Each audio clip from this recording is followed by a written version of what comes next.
They say forbidden fruit tastes the sweetest. Maybe that's true. Or maybe it's just the excuse we cling to when desire overpowers reason. Stop staring, Carla said, nudging Eve gently. Eve blinked, pulled from her thoughts. Across the garden, Lily was laughing with Eve's father, helping him with the barbecue. I'm not staring, Eve replied, knowing full well she was lying. Carla gave her a look.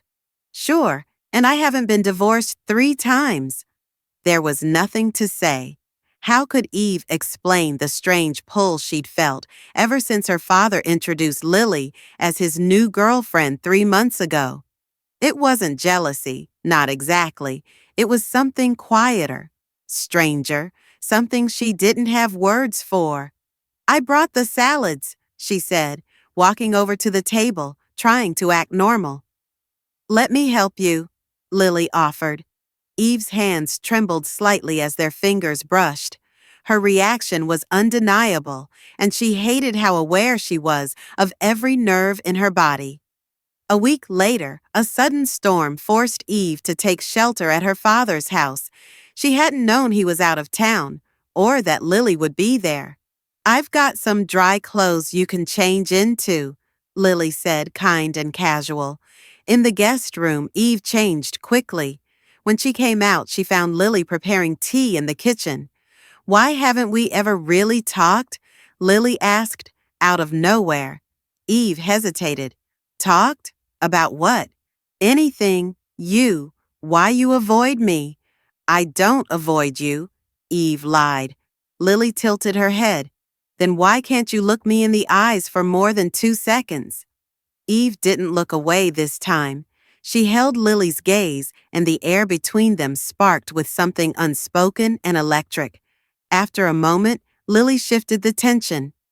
Your dad told me about your divorce, said you don't believe in relationships anymore. Eve exhaled sharply. My father talks too much. And you don't talk enough, Lily said. Tell me something. Your dreams, your plans, impossible things. Eve paused. That's the problem. They feel impossible. Impossible is relative, Lily said, watching her carefully. Eve swallowed. What about you? What are you looking for? Lily's voice was soft. Sometimes what we want and what we're supposed to want are 2 very different things. Eve's heart pounded in her chest. The room was too quiet.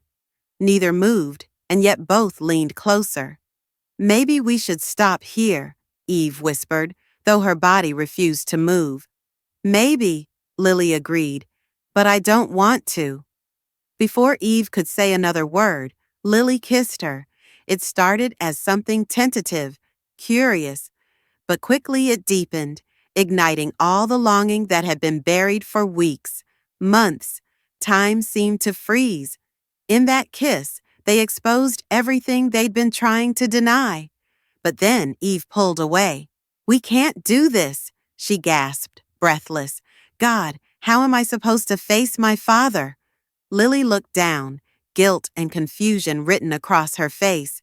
You're right, I shouldn't have. No, Eve interrupted gently. We both did this. It's not just you. The air between them was heavy again, but now it carried something else, a truth that couldn't be taken back.